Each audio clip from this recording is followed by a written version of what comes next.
Essas são com certeza as 7 decisões mais burras dos filmes de zumbi, então cuidado. Se algum dia um apocalipse zumbi acontecer, jamais faça a mesma coisa do que esses 7 sobreviventes, porque essa seria a forma mais rápida de jogar no time dos infectados, ou acabar partindo dessa pra melhor, da forma mais humilhante possível. Então já mostra que você é diferente deles, tomando a decisão mais inteligente, que é deixar o like e se inscrever no canal.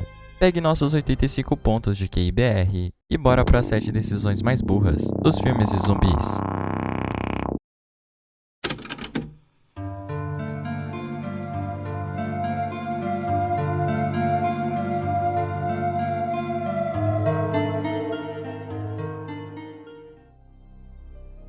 Shoppings para muitos é o melhor lugar para se sobreviver a um apocalipse zumbi. Mas se você já jogou Dead Rising, sabe que nem sempre isso pode ser verdade. Porque além de atrair vários psicopatas, que também estão em busca de suprimentos, o local pode ficar rodeado de zumbis. E é exatamente isso que acontece com esse grupo de sobreviventes em Madrugada dos Mortos, onde após encontrarem um belo shopping logo no início do apocalipse, não perdem a oportunidade de entrar nele e usar o local como abrigo. O problema é que não demora muito tempo para uma horda de zumbis se formar em volta dele, especialmente por causa dos tiros que eles dispararam enquanto estava brincando de tirar o alvo. Mas essa não é nem a decisão mais burra deles. Porque para ajudar Andy, um amigo que estava passando fome em uma loja ao lado, eles decidem usar chips para resolver o problema, enchendo o doguinho de lanche e descendo ele para fazer a entrega. Mas como os zumbis sabem que o cão é o melhor amigo do homem, não ousam relar um dedo nele, fazendo a gente pensar que o plano realmente vai dar certo do início ao fim.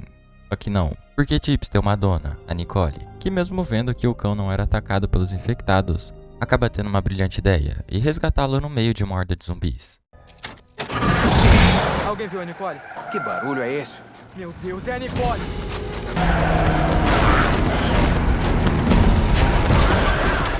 A idiota tá indo atrás do cachorro.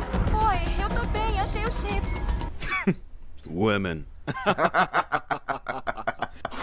Eu até entendo o Will Smith tentar salvar Sam, Eu Sou a Lenda, já que era a única companhia que ele tinha, e o coitado realmente iria jogar no time dos infectados. Mas aqui os zumbis estão cagando pra Chips, já que passa no meio deles com a maior tranquilidade do mundo. Então tentar salvá-lo é a pior decisão que Nicole poderia ter tomado, e o resultado de sua burrice é a morte de Tucker, que vai junto com um grupo de sobreviventes resgatar ela e o doguinho, mas acaba levando a pior machucando as pernas e virando o lanche dos infectados.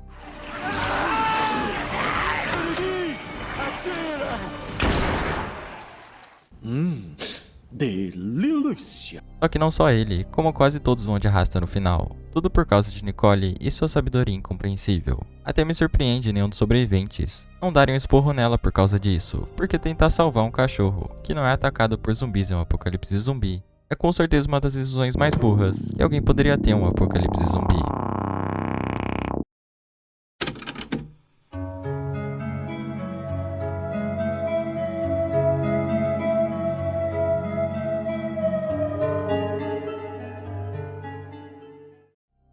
Se fingir de zumbi parece ser uma boa estratégia para passar despercebido pelos zumbis mais burros. Esse plano foi até mesmo usado por Rick na primeira temporada de The Walking Dead e por Shaw e seu grupo de sobreviventes em Todo Mundo Quase Morto. O problema é que se fingir de zumbi em um apocalipse zumbi parece ser uma ideia um pouco duvidosa, porque algum sobrevivente poderia muito bem te confundir com um deles e te finalizar com um belo tiro à distância antes que perceba. Mas pelo visto Tallahassee, Wichita e Bill Murray não sabiam disso quando decidem trollar Columbus e Little Rock, onde Bill, maquiado de zumbi, parte pra cima deles entrando na sala de cinema. Mas como Columbus tem uma arma, é lógico que dá ruim.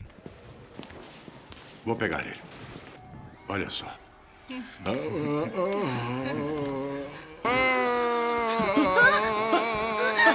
Calma! Oh, não! É assim que dizem olá no lugar de onde você veio? Você é retardado por acaso? O cara se finge de zumbi pra um desconhecido em um apocalipse zumbi e ainda reclama de ser recebido dessa forma. Mas fato é que essa é literalmente a pegadinha mais burra que nem o Everson Zóio teria coragem de fazer em um apocalipse zumbi. Porque Bill já leva um baita tiro no peito, sem nem ter tempo de avisar que era uma brincadeira, partindo dessa pra melhor, da forma mais engraçada e trágica possível. Porque eu não consigo pensar em outra forma de ser finalizado em um apocalipse zumbi que seja tão burra e humilhante como essa. Então já fica a dica aí, jamais se finja de zumbi em um apocalipse zumbi. Ainda mais pra fazer uma pegadinha dessas. Então o Columbus é o assustadinho. É, ele parece um coelhinho. Vou pegar ele.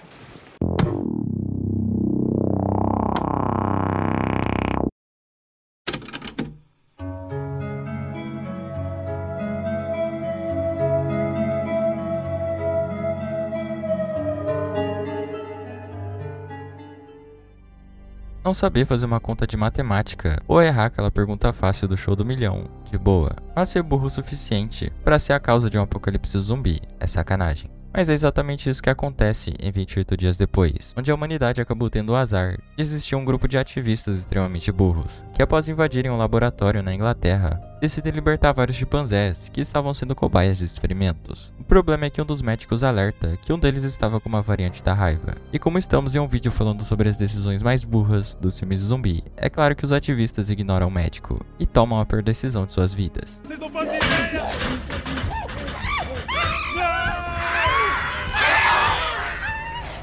Claro que dá ruim, porque a variante é o vírus zumbi desse universo. E como resultado, podemos ver que não sobrou nada de Londres 28 dias depois. Só infectados sedentos por sangue. E a causa disso é uma das decisões mais burras dos filmes de zumbi. Eu acho que eles nem sabiam que era o vírus da raiva, porque mesmo se o chimpanzé estivesse infectado pelo vírus da raiva normal, eles jamais teriam soltado o animal se tivessem um pingo de neurônio, já que esse é um dos vírus mais letais e dolorosos que alguém poderia ter. Então se você encontrasse um chimpanzé desses, iria mais é querer vê-lo sem vida do que livre, leve e solto, pra te dar uma bela mordida e passar a infecção, mostrando que a burrice desse grupo de ativistas era muito maior do que o amor que eles tinham pelos animais. Eles são altamente contagiosos. Eles tomaram um inibidor. Contaminados com o quê? Raiva. Não temos tempo para essa conversa. Abra as gaiolas!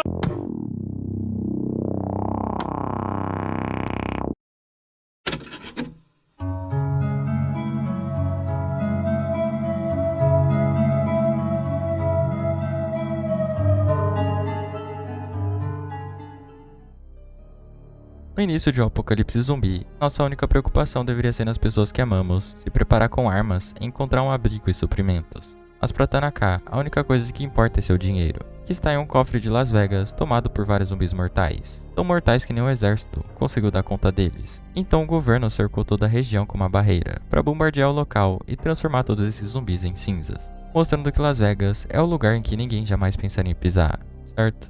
Errado, porque Tanaka consegue contratar um grupo de sobreviventes para entrarem no local e resgatar seu dinheiro. Só que ter aceito essa missão foi com certeza a pior decisão que alguém poderia ter tomado nesse apocalipse. Porque se você não for finalizado pelos zumbis, com certeza vai ser pelas bombas. E arriscar a vida desse jeito por dinheiro é uma baita burrice. Porque mesmo se esse plano fosse um sucesso, ainda assim esse dinheiro não poderia valer nada se a infecção zumbi saísse de Las Vegas e se espalhasse pelo resto do mundo. Então mesmo ganhando, eles poderiam sair perdendo. Mas como só alguém muito burro aceitaria uma missão dessas, é lógico que eles não tiveram que ir para completar a missão, resultando na morte do grupo inteiro, menos Vander Rei, que até sai vivo, mas com uma bela mordida no braço. Boa noite, aqui quem fala é o comandante. Vamos começar a descida final na cidade do México. Porra. Mostrando que além de fracassarem na missão, ainda podem ter ajudado a espalhar a infecção zumbi para o resto do mundo inteiro. Então se eu pudesse dizer alguma coisa pra eles, eu diria: Parabéns!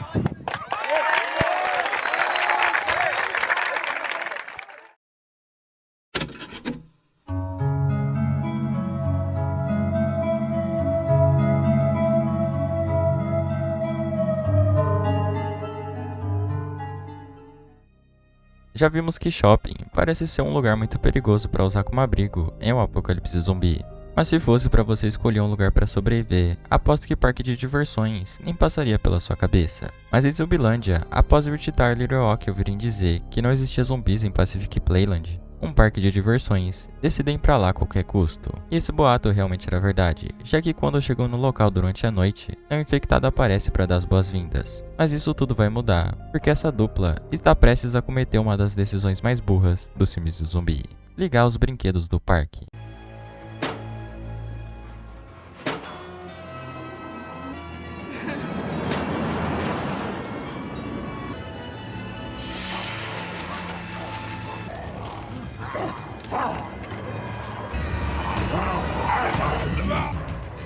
Eu não estou suportando mais. É noite, e elas realmente acharam que seria uma boa ideia ligar todos os brinquedos barulhentos cheios de LED para brincarem no meio de um apocalipse zumbi como se estivessem na Disneylândia. Mas como estamos em Zumbilândia, todos os zumbis da cidade são atraídos para o parque, resultando em uma horda massiva deles que daria muito trabalho para sair de lá com vida. E se não fosse Tallahassee, essa decisão burra realmente custaria a vida delas. Então lembre-se, jamais ligue um parque de diversões extremamente barulhento e luminoso é um apocalipse zumbi.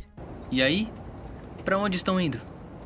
Pacific Playland. Aquele lugar é demais. Vocês ouviram? Não existem zumbis lá.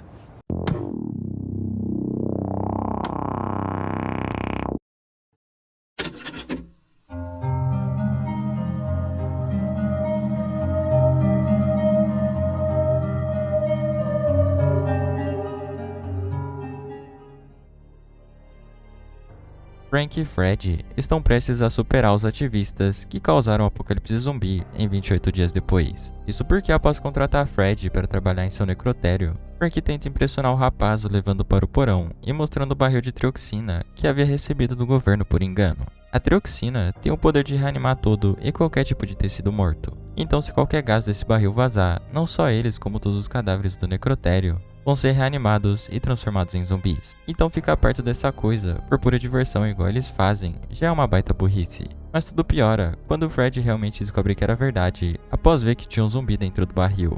Então preocupado com a contaminação, ele questiona Frank sobre a segurança dessa coisa. Mas acho que ele vai se arrepender muito de ter dito isso. Ei, esses tambores não vazam. Vazar nunca! Foram fabricados pelo Corpo de Engenheiros do Exército.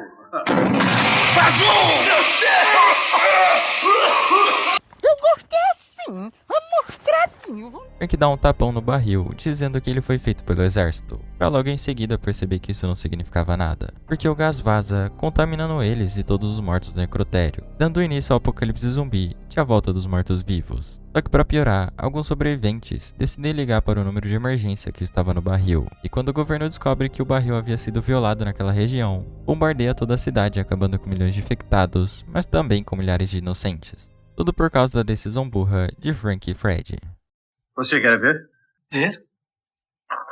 Os mortos estão lá embaixo no porão. Não.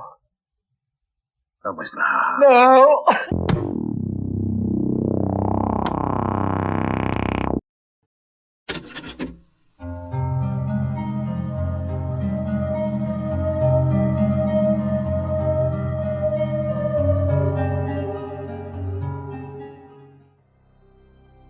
Imagina abandonar a pessoa que você mais ama para ser lanchada por zumbis e aproveitar esse tempo para salvar a própria vida. Essa é a atitude covarde que Dom acaba tendo após ter sua casa invadida por uma horda de zumbis em Extermínio 2. Mas se fosse fã da franquia Velozes e Furiosos, jamais cometeria um crime desses.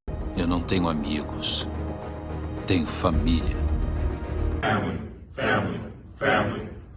Porém, o que Dom não esperava era que 7 meses depois, sua amada iria aparecer novamente, novinha em folha, ou mais ou menos, porque na verdade ela foi infectada pelo vírus, mas se permaneceu assintomática durante todo esse tempo.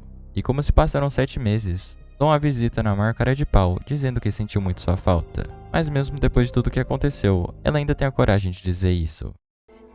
Eu te amo, Dom. Eu não acredito no que eu ouvi. Não acredito no que eu ouvi, não pode ser verdade isso que eu escutei agora. Mostrando que esses dois se merecem. E se merecem tanto que Dom não resiste e acaba tomando a decisão mais burra dos filmes de zumbi. Beijar uma infectada sintomática. Ah não, aí ele extrapolou. Ele mete uma bala nele, mata esse dano! Tudo bem que ele não sabia que ela estava infectada, mas se você abandona a sua amada em um quarto cheio de zumbis e revê ela depois de anos presa em uma maca de quarentena, é porque ela com certeza foi infectada de alguma forma. Mas para piorar, nem ela dá esse spoiler. Deve ter pensado que o amor era mais forte do que um simples vírus, capaz de transformar humanos em zumbis extremamente agressivos de olhos vermelhos. Mas pro azar dela não é bem assim que a ciência funciona. Então em questão de segundos, Dom já começa a ter os primeiros sintomas da infecção, até chegar ao ponto de estar completamente transformado e finaliza sua amada da forma mais brutal possível. Só que para piorar ainda mais, como resultado da burrice desses dois, Dom infectado, além de finalizá-la, consegue escapar de lá e espalhar a infecção pela base inteira, deixando o local completamente fora de controle, onde até seus próprios filhos quase viram estatísticas. Então por favor, jamais beije uma infectada, mesmo que ela seja o amor da sua vida. Eu te amo, Dom. Eu também te amo.